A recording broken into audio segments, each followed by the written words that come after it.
I'm telling you, these weeks just fly by. And you'll find that as you get older, if you're a younger cat than me, like, man, it just feels like it all goes poof so quickly. But here we are already, week 11 of the NFL season. And man, it's going by really fast. Week 10 was a solid week for me for picks. I was both 9-5 picking winners straight up and 9-5 against the spread, which season to date puts me 95-55 picking winners straight up. A solid performance, but not spectacular. And 80-70 against the spread. Again, okay, but certainly nothing to really brag about. But it's a new week and time to give you some new picks here. So let's go ahead and do that. Let me share with you my picks for week 11 of this 2022 NFL season. I'm going to go to Thursday night first. And the one thing I didn't really get was how Green Bay could be so favored. Like, even if it was the spread was Green Bay -3. And you're talking about whether they beat the Cowboys. Yeah, they did, but their defense stinks, and I'm not buying into that offense. So, for me, the pick was Tennessee plus the 3 on Thursday because the Packers, I'm just not a believer, and they validated that. That's a crappy team. Like, the Packers are much closer to needing to make a decision about playing Jordan Love the rest of the year than they are about whether or not they're going to make the playoffs. Just really bad. And I say this as a Bears fan that has watched plenty of boring football over the years. When I watch the Green Bay Packers, that's about as boring as you can damn get. And that's saying something. This is the most boring I can remember Green Bay being for decades. So switch over to the Sunday slate of games. We'll start with the early matchups. You got the Bears traveling to Atlanta to take on the Falcons. The Falcons are 3-point favorites. Falcons fans are hoping, please pick Chicago, please pick Chicago, please pick Chicago. Don't give us a Jeff Jinx. Don't give us a Jeff Jinx. Don't give us a Jeff Jinx. I'm going to give you the Jeff Jinx. I'm going to pick Atlanta minus the 3. Stick that in your rear and smoke it. You've got Cleveland taking on the Buffalo Bills. The game that was supposed to be in Buffalo, but you got like a snowmageddon up there with that lake effect snow in the Buffalo area. And the game's been shifted to Detroit. The challenge for Buffalo now is they had to cancel practice, I think, on Thursday. They're not leaving for the game until Saturday. They're not heading towards Detroit until Saturday. So, they could come in a little disheveled, a little unprepared here. Meanwhile, the Browns really, really need this game if they have any hopes of staying in the playoff race in the AFC or even specifically the divisional race in the AFC North. I still like the Bills to win this one. They need a bounce back after choking that game away to the Vikings last week. I do like the Browns to cover the 7.5-point spread.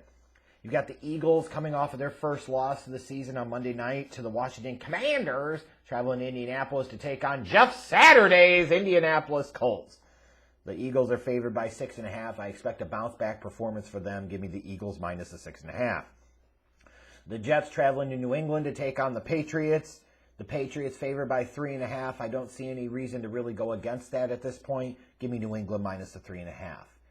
You've got the Rams traveling to New Orleans to take on the Saints. And, we often talk about Super Bowl losers curse. But, man, there's a Super Bowl hangover for the defending Super Bowl champion Los Angeles Rams.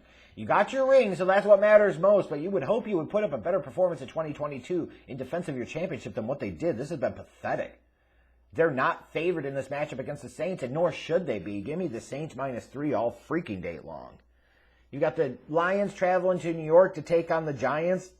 And from a Lions standpoint, they're 3-6. They're not a very good team, but they're the type of team that the longer you let them hang around, the more likely they are to find a chance, to find a way, an avenue to be able to win the game, which is exactly what happened against the Bears last Sunday. So you look at this, and that's part of the reason why the Giants are only favored by 3. Some people don't believe in the Giants. I'm not a huge believer in the Giants roster. I'm a big believer in Brian Daboll, the head coach, for sure. But I'm going to pick Detroit plus the 3 in this matchup because, if anything else, I'm trying to speak in existence, the Lions winning too much and screwing themselves out of a top draft position where they could get a quarterback like a Bryce Young or somebody that could change their franchise. I don't want that. I want the Lions to keep on winning, damn it.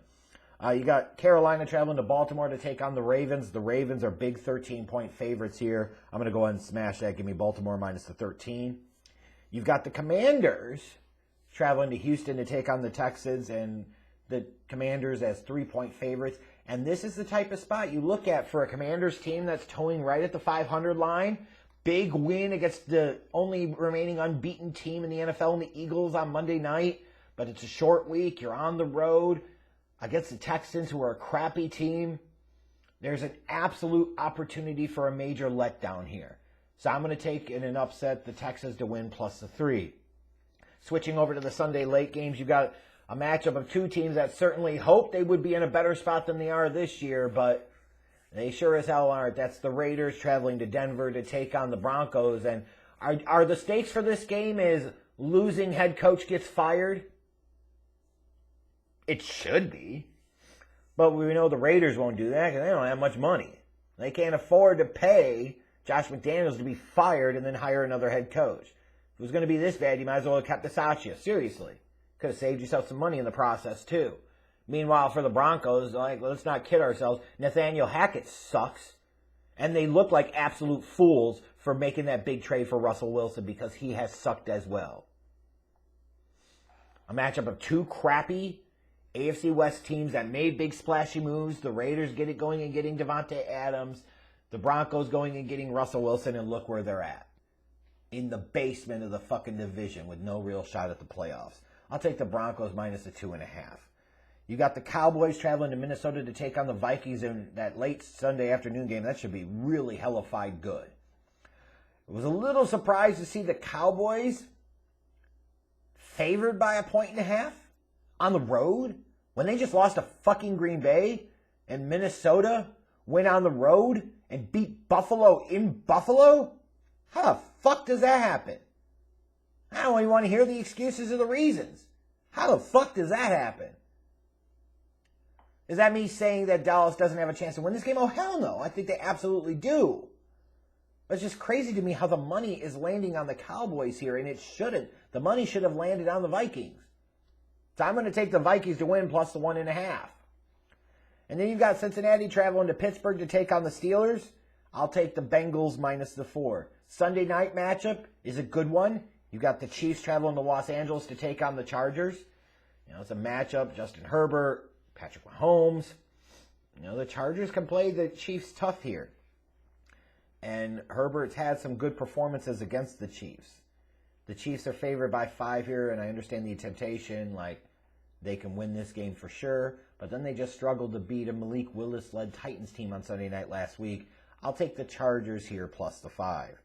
And then on Monday night, you've got the 49ers traveling to Arizona to take on the Cardinals. Speaking of head coaches that probably gone at the end of the season, how about Cliff Kingsbury, huh? And yeah, that massive investment in Kyler Murray, that's paying off buku, isn't it? I like the 49ers to win here, but that 8-point spread does scare me in a divisional matchup like this. So give me the Cardinals to cover the 8-point spread. You can look again, if you missed some of my picks here, you can look at all the picks in the description box. We'll see how this week goes. Couple of really good matchups, but golly.